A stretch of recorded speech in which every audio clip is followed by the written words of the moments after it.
എല്ലാവരുടെയും നന്മ മാത്രമാണ് മീര ആഗ്രഹിക്കുന്നത്. അങ്ങനെയുള്ളപ്പോൾ അവൾ ഏറ്റവും കൂടുതൽ സ്നേഹിക്കുന്ന ആള് ആഗ്രഹിക്കുന്ന കാര്യം അവൾ ചെയ്തു കൊടുക്കാതിരിക്കുമോ? അതും ശരിയാണ്. ഇതിപ്പോ ആരുടെ ഭാഗത്താണ് ശരി, ആരാണ് തെറ്റെന്ന് മനസ്സിലാക്കാൻ പോലും പറ്റുന്നില്ല. യഥാർത്ഥത്തില് അവർക്കിടയിലുള്ള പ്രശ്നം എന്താണെന്ന് മനസ്സിലാക്കാതെയും അറിയാതെയും പുറത്തുനിന്ന് നമുക്കൊന്നും ചെയ്യാൻ സാധിക്കില്ലല്ലോ. അങ്ങനെ പറഞ്ഞ് നമ്മൾ മിണ്ടാതിരുന്ന മീരയും ആദർശേട്ടനും എന്നേക്കുമായി അകന്നു പോവും. വിവാഹമോചനത്തിലുള്ള പേപ്പറിൽ ഒപ്പിട്ട സ്ഥിതിക്ക് ഇനിയിപ്പോ എന്ത് ചെയ്യാനാ സൂരജ്? എല്ലാം വിധിയെന്ന് കരുതി ആശ്വസിക്കാനും സമാധാനിക്കാനും അല്ലേ നമുക്ക് പറ്റൂ. ഇല്ല മുത്തശ്ശ, എനിക്ക് വേണ്ടി ഇത്രയൊക്കെ നന്മ ചെയ്തിട്ടും മീരയുടെ ജീവിതം തകരുന്നത് കണ്ടു നിൽക്കാൻ എനിക്ക് പറ്റില്ല. മോന് മാത്രമല്ല, മീരയുടെ അവസ്ഥയില് എനിക്കും നല്ല സങ്കടമുണ്ട്. ആ കുട്ടിക്ക് വേണ്ടി ഞാൻ ഇതുവരെ ഒന്നും ചെയ്തു കൊടുത്തിട്ടില്ല. എന്നിട്ടും ഒരു മുത്തശ്ശനോടുള്ള സ്നേഹവും ബഹുമാനവും മീര എന്നും എനിക്ക് തന്നിട്ടുണ്ട്. ഭാര്യ ഭർത്താക്കന്മാരായി ജീവിക്കുമ്പോൾ ചില പ്രശ്നങ്ങളും അഭിപ്രായ വ്യത്യാസങ്ങളും ഒക്കെ സർവ്വസാധാരണമാ. അതിന്റെ പേര് ബന്ധം പിരിയേണ്ട കാര്യമൊന്നുമില്ല. രണ്ട് സാഹചര്യങ്ങളിൽ ജീവിച്ചു വളർന്നു വന്ന ആളുകള് ഒന്നിച്ച് ജീവിക്കുമ്പോൾ സംഭവിക്കുന്ന കാര്യങ്ങളാ അത് പരസ്പരം പറഞ്ഞ് മനസ്സിലാക്കിയും ക്ഷമിച്ചും മുന്നോട്ട് പോവുകയാ വേണ്ടത്. അതെ മുത്തശ്ശ, അത് തന്നെയാണ് ഞാനും പറയുന്നത്. എനിക്ക് തോന്നുന്നത് നമ്മൾ ഒന്നു കണ്ട് സംസാരിച്ച ആദർശേട്ടന്റെ മനസ്സ് മാറുന്ന. അതുകൊണ്ട് കാര്യമുണ്ടോ മോനെ? എല്ലാവരും പലതവണ ആദർശനോട് സംസാരിച്ച കാര്യമല്ലേ? അങ്ങനെയല്ല മുത്തശ്ശ, ഞാൻ സംസാരിക്കുന്നതുകൊണ്ട് ആദർശേട്ടന്റെ തീരുമാനത്തിൽ എന്തെങ്കിലും മാറ്റം ഉണ്ടായാൽ അത് മീരയ്ക്ക് മാത്രമല്ല, ഹരിയച്ചനും വലിയ സന്തോഷമാവും. മുത്തശ്ശനറിയാലോ, ഹരിയച്ചൻ എനിക്ക് വേണ്ടി എന്തെല്ലാം ചെയ്തു. തിരിച്ചൊന്നും ചെയ്തു കൊടുക്കാൻ എനിക്ക് ഇന്ന് വരെ പറ്റിയിട്ടില്ല. ഇനി എന്തെങ്കിലും ചെയ്താൽ തന്നെ അതൊന്നും ഹരിയച്ചൻ ചെയ്തതിന് പകരവും ആവില്ല. ഇതൊക്കെ എനിക്ക് അറിയാവുന്ന കാര്യങ്ങളല്ലേ മോനെ. നമുക്ക് ഏതായാലും ആദർശിനെ പോയി കണ്ട് സംസാരിക്കാം, കാര്യങ്ങൾ പറഞ്ഞ് മനസ്സിലാക്കാനും ശ്രമിക്കാം. ഇക്കാര്യത്തിൽ നമുക്ക് അത്ര മാത്രമേ ചെയ്യാൻ പറ്റൂ. നമ്മൾ പറഞ്ഞാൽ ആദർശ് അതിന് വില തരാതിരിക്കില്ല. നമ്മളെ കൊണ്ടാവും പോലെ ഒന്ന് ശ്രമിച്ചു നോക്കുന്നതിൽ തെറ്റില്ലല്ലോ. എല്ലാ പ്രശ്നങ്ങളും അവസാനിച്ച് പഴയതുപോലെ സന്തോഷവും സമാധാനവും ഉണ്ടായാൽ മാത്രം മതിയായിരുന്നു. ആ ഒരു പ്രാർത്ഥനയില്ല ഞാൻ. എല്ലാം ശരിയാവും മോനെ, നീ സമാധാനമായിട്ടിരിക്കുക.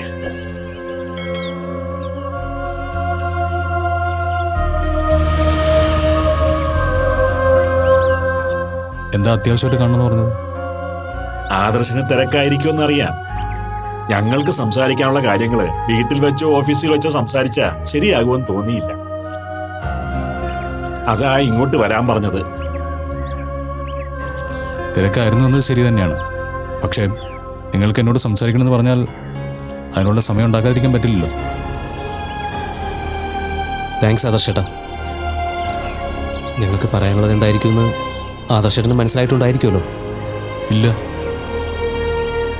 അങ്ങനെ മനസ്സിലായ ഞാൻ ഇവിടെ വരെ വരേണ്ടതില്ലല്ലോ. കാര്യം എന്താണെന്ന് ഞാൻ പറയാം. ആദർശിന്റെയും മീരമോളുടെയും ജീവിതം കണ്ടിട്ട് എനിക്ക് വലിയ സന്തോഷം തോന്നിയിട്ടുണ്ട്. ഓരോ കാര്യങ്ങളിലും നിങ്ങൾ പരസ്പരം അത്രയ്ക്ക് മനസ്സിലാക്കിയാണ് മുന്നോട്ട് പോയിരുന്നത്. പിന്നിപ്പോ എന്താ പറ്റിയത് ആദർശ്? വിവാഹ ജീവിതമാകുമ്പോൾ ഭാര്യ ഭർത്താക്കന്മാർക്കിടയിൽ അഭിപ്രായ വ്യത്യാസങ്ങളും പൊരുത്തക്കേടുകളൊക്കെ ഉണ്ടാവില്ല മുത്തശ്ശ. അങ്ങനെ ചില കാര്യങ്ങൾ ഞങ്ങൾക്കിടയിൽ ഉണ്ടായി.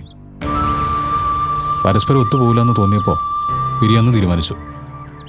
എത്ര നിസ്സാരമായിട്ടാ ആദർശേട്ടൻ ഈ കാര്യം പറയുന്നത്. ഇങ്ങനെയൊക്കെ തീരുമാനിക്കാൻ വേണ്ടി എന്ത് തെറ്റാ മീര ചെയ്തത്? സൂരജ്, ഇതെൻ്റെയും മീരയുടെയും ജീവിതമാണ്. ഇവിടെ തീരുമാനം എടുക്കേണ്ടത് ഞങ്ങൾ തന്നെയല്ലേ. ഞങ്ങൾക്കിടയിലെ പ്രശ്നങ്ങൾ ഒരുപക്ഷെ ഞങ്ങൾക്ക് മറ്റാരുമായിട്ട് ഷെയർ ചെയ്യാൻ താല്പര്യമില്ലെങ്കിലോ? എന്താ മോനെ ഇത്? മീരമോൾ ഒരു പാവമാണ്. അത് ഞങ്ങളെക്കാൾ നന്നായി അറിയാവുന്നത് മോന് തന്നെയല്ലേ. ആ മോനാണോ ഇങ്ങനെയൊക്കെ പറയുന്നത്? എനിക്ക് പറയാനുള്ള കാര്യങ്ങൾ വ്യക്തമായിട്ട് തന്നെ ഞാൻ പറഞ്ഞു. കൂടുതലൊന്നും ഇക്കാര്യത്തിൽ എനിക്ക് പറയാനുമില്ല. ആദർശേട്ടന്റെ ഈ തീരുമാനം എത്ര പേരെ വേദനിപ്പിക്കുന്നുണ്ടെന്നറിയോ? ഞങ്ങൾക്ക് വേണ്ടിയെങ്കിലും ഒന്നുകൂടെ ഒന്ന് ചിന്തിച്ചൂടെ? നിങ്ങളൊക്കെ ചെറുപ്പമാണ്. അതുകൊണ്ട് തന്നെ പല കാര്യങ്ങളും എടുത്തു ചാടി തീരുമാനിക്കും. പക്ഷെ അതൊക്കെ വേണ്ടിയിരുന്നില്ല എന്ന് ഓർത്ത് പിന്നീട് ദുഃഖിക്കും.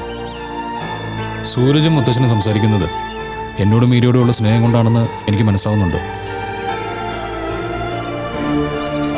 നിങ്ങൾക്ക് ഞങ്ങളോടുള്ളത് യഥാർത്ഥ സ്നേഹമാണെങ്കിൽ ഞങ്ങളുടെ സമാധാനവും സന്തോഷമായിരിക്കണം നിങ്ങളുടെ ലക്ഷ്യം. എന്നെ സംബന്ധിച്ചിടത്തോളം ഞാനും മീരയും ഒന്നിച്ചുള്ളതിനേക്കാൾ സന്തോഷം ഇപ്പൊ പിരിഞ്ഞു കഴിയുന്നത് തന്നെയാണ്. അതുകൊണ്ട് നന്നായിട്ട് ആലോചിച്ചിട്ടാണ് ഇങ്ങനെ ഒരു തീരുമാനം എടുത്തത്. മോൻ പറയുന്നതൊക്കെ ശരിയായിരിക്കാം. പക്ഷെ ഒന്നുകൂടി ഒന്ന് ആലോചിക്കുന്നതല്ലേ നല്ലത്. മീരമോളുടെ സ്ഥാനത്ത് മറ്റൊരു പെൺകുട്ടി ആയിരുന്നെങ്കിൽ ഞാൻ ഇങ്ങനെയൊന്നും പറയില്ലായിരുന്നു. അതെ, ആർക്കും താൻ കാരണം ഒരു വിഷമം ഉണ്ടാവാൻ പാടില്ലെന്ന് ചിന്തിക്കുന്ന ആളാ മീര. മീര ഈ ഡിവോഴ്സിന് സമ്മതിച്ചത് തന്നെ എനിക്ക് വേണ്ടിയാണെന്നാ എനിക്ക് തോന്നുന്നത്. എന്നെ രക്ഷിക്കാൻ വേണ്ടി സ്വന്തം ജീവിതം തന്നെയാണ് അവൾ വിട്ടുതന്നത്. ഒരിക്കലുമല്ല. പിന്നെ അതേക്കുറിച്ച് കൂടുതലൊന്നും പറയാൻ ഞാൻ ആഗ്രഹിക്കുന്നുമില്ല. നിങ്ങൾ വിളിച്ചപ്പോൾ എൻ്റെ എല്ലാ തിരക്കുകളും മാറ്റിവെച്ച് ഞാനിവിടെ വന്നത് നിങ്ങൾക്ക് ഞാൻ തരുന്ന ബഹുമാനമാണ്. ആ ബഹുമാനം നിങ്ങളുടെ ഭാഗത്തുനിന്ന് ഞാനും തിരിച്ചു പ്രതീക്ഷിക്കുന്നു. നിങ്ങൾ പറയുന്ന എല്ലാം ശരിയാണ്.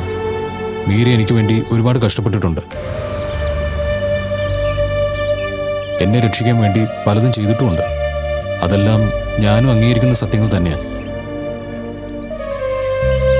അതിൻ്റെ നന്ദി എൻ്റെ മനസ്സിലുണ്ട്. പക്ഷേ അതിൻ്റെ പേരിൽ ഇനിയുള്ള എൻ്റെ ജീവിതം നശിപ്പിക്കാനോ ബലി കൊടുക്കാനോ എനിക്ക് കഴിയില്ല. പിന്നെ ജീവിതത്തിൽ എടുത്തിയായിട്ട് തീരുമാനം എടുക്കുന്ന ഒരാളല്ല ഞാൻ. എന്ത് ചെയ്യുമ്പോഴും പലതവണ ആലോചിച്ച് അത് ശരിയാണെന്ന് ബോധ്യം വരുമ്പോൾ മാത്രമാണ് ഞാനത് ചെയ്യുന്നത്. ഈ കാര്യവും അങ്ങനെ തന്നെയാണ് തീരുമാനിച്ചത്. ആദർശേട്ടാ, പ്ലീസ് എനിക്ക് വേണ്ടി ഒന്ന് മാറ്റി ചിന്തിക്കണം.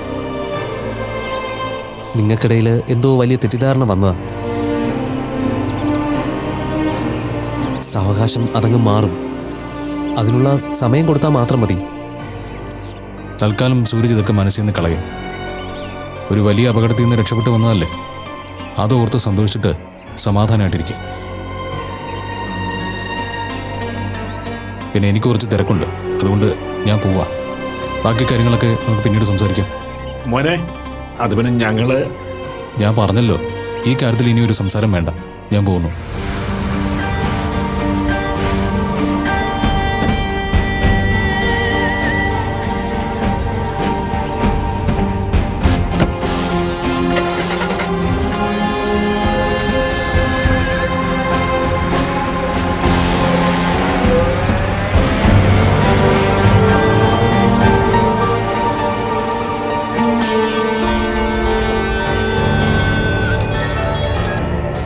ഹലോ. ഹലോ മീര, താൻ എവിടെയാണ്? ഞാൻ വീട്ടിലാ. എന്താ ആദർശേട്ടാ? ഞാനിപ്പോൾ സംസാരിക്കുന്നതിൽ ബുദ്ധിമുട്ടൊന്നുമില്ലല്ലോ? ഇല്ല, എനിക്ക് ബുദ്ധിമുട്ടൊന്നുമില്ല. നമ്മൾ തമ്മിൽ കാര്യങ്ങളെല്ലാം സംസാരിച്ച് ഒരു തീരുമാനത്തിലെത്തിയതല്ലേ മീര? പിന്നെ എന്തിനാണ് ഇനിയും കോംപ്രമൈസ് സംസാരിക്കാൻ ആളെ പറഞ്ഞു വിടുന്നത്? ഞാൻ ആരെയും പറഞ്ഞു വിട്ടില്ലല്ലോ. ആദർശേട്ടന് എന്തോ തെറ്റിദ്ധാരണ ഉണ്ടായതാവും. സൂരജും മുത്തശ്ശനും എന്നെ വന്ന് കണ്ടിരുന്നു. ഇങ്ങനെ മീരയുടെ ബന്ധുക്കൾ ഓരോരുത്തരായിട്ട് വരാൻ തുടങ്ങിയാൽ എനിക്കത് ബുദ്ധിമുട്ടാണ്. അതുകൊണ്ട് ഇനി ഇക്കാര്യം സംസാരിക്കാൻ ഇനി ആരും വരരുതെന്ന് താൻ പറയണം. ആദർശേട്ടാ, ഇവരാരെയും ഞാൻ പറഞ്ഞയക്കുന്നതല്ല. എന്റെ അറിവോടെയോ സമ്മതത്തോടെയോ അല്ല അവരാരും വന്നിട്ടുള്ളതും. ഇവരെല്ലാവരും നമ്മളോട് രണ്ടുപേരോട് സ്നേഹമുള്ളവരാ. നമ്മൾ പിരിയുന്നതിൽ അവർക്ക് വേദനയുണ്ട്. അതുകൊണ്ടാ അവർ കോംപ്രമൈസ് സംസാരിക്കാൻ ശ്രമിക്കുന്നതും നമ്മളെ ഒന്നിപ്പിക്കാൻ നോക്കുന്നതും. നമ്മുടെ പേഴ്സണൽ കാര്യങ്ങളിൽ മറ്റുള്ളവർ ഇടപെടാൻ അവസരം കൊടുക്കുന്നത് ശരിയല്ല മീര. ആരും ഒന്നും അറിയരുതെന്ന് പറഞ്ഞാൽ തന്നെ ഞാൻ വീട്ടിൽ കൊണ്ടുവിട്ടത്. ഇപ്പൊ ഈ ലോകത്ത് അറിയാൻ ആരും ബാക്കിയുണ്ടെന്ന് തോന്നില്ല.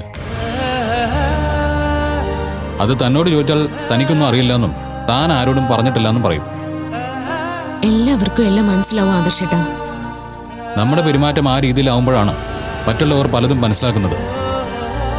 അതിപ്പോ അതിനുള്ള അവസരം കൊടുക്കാതെ ശ്രദ്ധിക്കേണ്ടത് അവനവൻ തന്നെയാണ്. താൻ ഉദ്ദേശിക്കുന്നത് എന്താണെന്ന് എനിക്കറിയാം.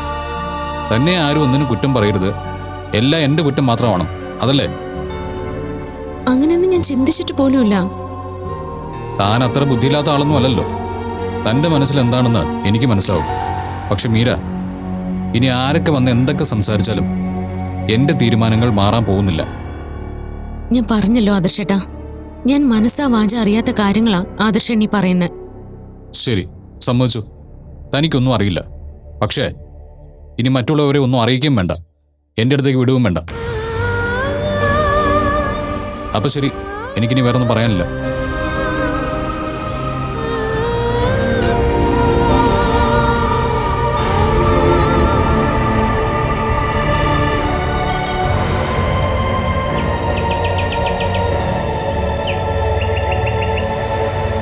നമ്മുടെ കുടുംബത്തിൽ നിന്ന് മീര പോയ സ്ഥിതിക്ക് ഇനി മീര ബിൽഡേഴ്സ് എന്ന കമ്പനിക്ക് പ്രസക്തിയില്ല. അതുകൊണ്ട് ആ കമ്പനി ഡിസോൾവ് ചെയ്തിട്ട് പഴയ പോലെ ദേവ ബിൽഡേഴ്സുമായി ഒന്നിച്ചു തുടരാനാ എന്റെ തീരുമാനം. നീ മാത്രം തീരുമാനിക്കേണ്ട കാര്യമല്ലല്ലോ അബി. ആദർശ് മീര ബിൽഡേഴ്സ് എന്ന കമ്പനി തുടങ്ങാൻ ഒരുപാട് കഷ്ടപ്പെട്ടതാ. അപ്പൊ പിന്നെ അത് വേണ്ടെന്ന് വെക്കാൻ അത്ര എളുപ്പം ആദർശിന് സാധിക്കുമോ? അങ്ങനെ അല്ലമ്മേ, ഞാൻ ആദർശിനോട് ഇക്കാര്യമൊക്കെ സംസാരിച്ചതാ. മീരയുടെ പേരിലുള്ള ഒന്നും തുടർന്നു കൊണ്ടുപോവാൻ അവന് താല്പര്യവുമില്ല. അതുകൊണ്ട് എന്റെ അഭിപ്രായം തന്നെയാണ് ആദർശിന്റെയും. വിഘ്നേഷ് എന്താ ഒന്നും മിണ്ടാതിരിക്കുന്നത്? നീ കൂടി അറിഞ്ഞിട്ടാണോ അബി ഇത്തരം കാര്യങ്ങളിലൊക്കെ തീരുമാനമെടുക്കുന്നതും ചെയ്യുന്നതും? എനിക്കിതിനെ കുറിച്ചൊന്നും അറിയില്ല ആന്റി. കാര്യങ്ങൾ തീരുമാനിക്കുന്നതും അത് നടപ്പിലാക്കുന്നതൊക്കെ അബി തന്നെയാ. പിന്നെ ഇത്തരം കാര്യങ്ങളൊന്നും ഒരു പരിധിക്കപ്പുറം അഭിപ്രായം പറയാനുള്ള സ്വാതന്ത്ര്യമൊന്നും എനിക്കില്ലല്ലോ. എന്നാരു പറഞ്ഞു? അബിക്കുള്ള എല്ലാ അവകാശവും വിഘ്നേഷിനും ഈ വീട്ടിലുണ്ട്. അങ്ങനെയല്ലാതെ ഞങ്ങൾ ആരെങ്കിലും പെരുമാറിയിട്ടുണ്ടോ? അതല്ലമ്മേ, ഈ കാര്യങ്ങളെല്ലാം എന്നോടൊരു അഭിപ്രായം പോലും ചോദിക്കാതെ അബി സ്വയം എടുക്കുന്നതാ.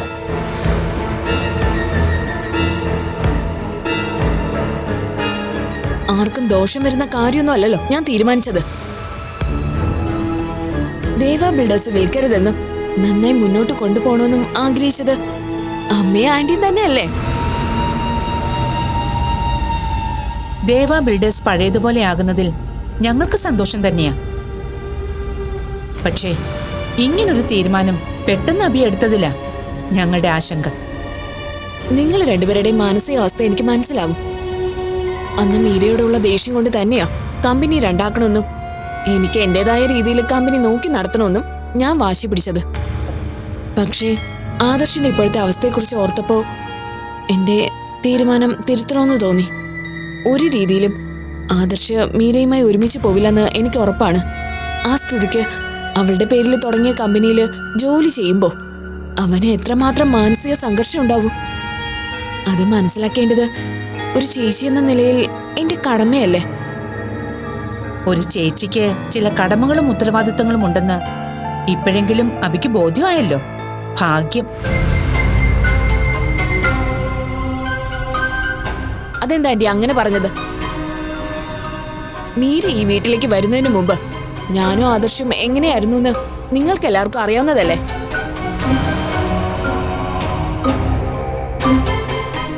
ഞങ്ങൾക്കിടയിൽ പ്രശ്നം ഉണ്ടാക്കിയതും ഞങ്ങളെ തമ്മിൽ അകറ്റിയതും ആ ദുഷ്ട ഒരുത്തിയാ.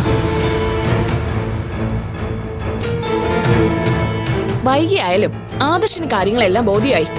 ഇനി ഞങ്ങൾക്കിടയിൽ മത്സരത്തിന്റെയോ വാശിയുടെയോ ആവശ്യമില്ലല്ലോ. അത് മാത്രമല്ല, അച്ഛൻ കഷ്ടപ്പെട്ടുണ്ടാക്കിയ സ്ഥാപനം രണ്ടായി പോയപ്പോ ആന്റിക്കും അമ്മയ്ക്കും നല്ല വിഷമമുണ്ടെന്ന് എനിക്കറിയാം.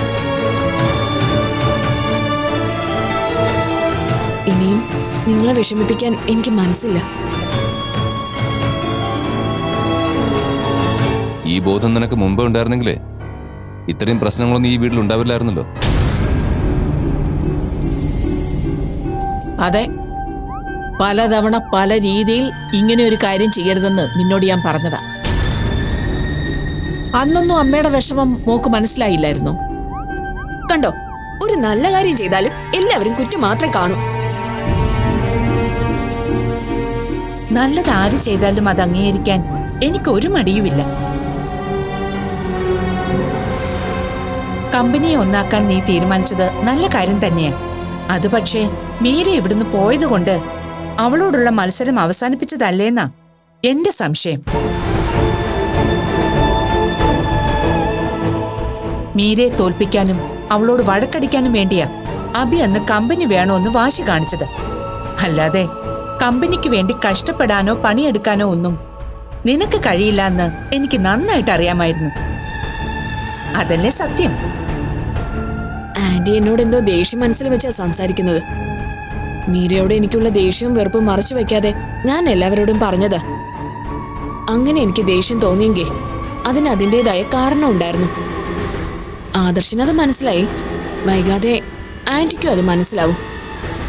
അന്ന് എന്റെ ഭാഗത്തായിരുന്നു ശരിയെന്ന് ആന്റിക്കും ബോധ്യാവും. ആളുകളെ മനസ്സിലാക്കാൻ എനിക്ക് നന്നായിട്ടറിയാം. മീരയുടെ സ്വഭാവം എന്താണെന്ന് എനിക്ക് നല്ല ബോധ്യമുണ്ട്.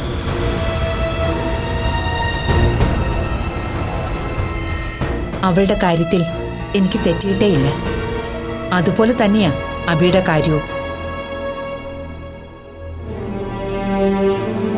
എന്തിനു വേണ്ടിയായാലും ഇപ്പോഴെടുത്ത തീരുമാനം എനിക്ക് സന്തോഷമാണ്. ഇനി നാളെ ഇതിനെ ചൊല്ലി ഒരു വഴക്കുണ്ടാകാതിരുന്നാ മതി. ഇല്ലമ്മേ, നമ്മുടെ കുടുംബം ഇനി പഴയതുപോലെ ആവും. മുമ്പുണ്ടായിരുന്ന സന്തോഷവും സമാധാനവും എല്ലാം തിരികെ വരും. നോക്കിക്കോ.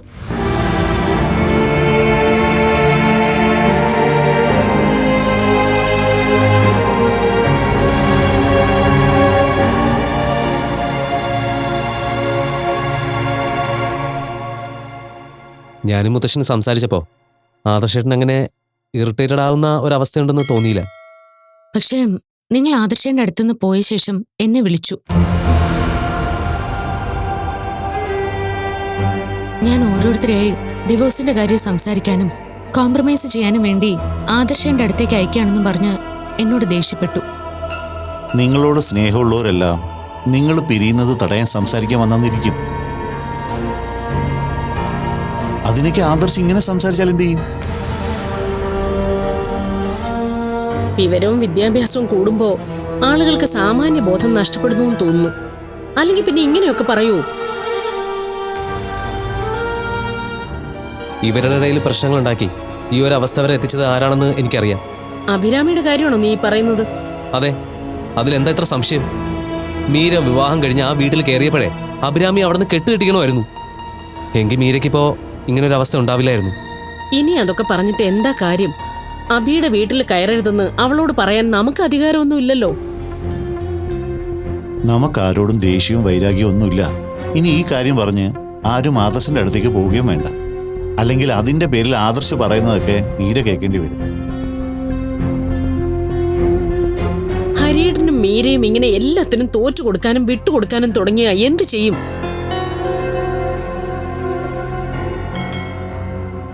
ചില സ്ഥലത്തൊക്കെ നമ്മളൊന്ന് കാര്യമായിട്ട് പ്രതികരിക്കേണ്ടി വരും. അത് നിലനിൽപ്പിന്റെ ഭാഗമാ. അതെ, അമ്മ പറയുന്നതിലും കാര്യമുണ്ട്. കുരുക്ഷേത്ര യുദ്ധം ഉണ്ടായപ്പോ അർജുനൻ ആരോടും യുദ്ധം ചെയ്യാൻ പറ്റാതെ തളർന്നിരുന്നതല്ലേ? അന്ന് ശ്രീകൃഷ്ണൻ കാര്യങ്ങൾ പറഞ്ഞ് മനസ്സിലാക്കിയിട്ടല്ലേ അർജുനൻ യുദ്ധം ചെയ്തതും അതിൽ ജയിച്ചതും. അതിന്റെ അർത്ഥം എന്താ? ജീവിതത്തിൽ പല സ്ഥലത്തും നമ്മൾ യുദ്ധം ചെയ്യേണ്ടി വരും. സ്വന്തം കർത്തവ്യം മറന്ന് മാറി നിൽക്കാതെ ആ യുദ്ധം നന്നായിട്ട് ചെയ്യാൻ ശ്രമിക്കണമെന്നല്ലേ? അതെ. പക്ഷേ അവരാരും ഡിവോഴ്സിന് വേണ്ടി കോടതിയിലെ കേസ് കൊടുത്തതല്ലല്ലോ. എല്ലാം ഒരുതരം യുദ്ധം തന്നെയാണ് മീര. ഒരാളുടെ ഭാഗത്ത് ന്യായം ഉണ്ടാവുകയും എന്നാൽ അയാൾക്ക് അനീതി മാത്രം കിട്ടുകയും ചെയ്യുന്നത് ശരിയല്ല. ചില അവകാശങ്ങൾ തരാൻ മറ്റുള്ളവർ മടി കാണിച്ചാൽ നമ്മളത് പിടിച്ചു വാങ്ങണം. അതൊന്നും തെറ്റല്ല.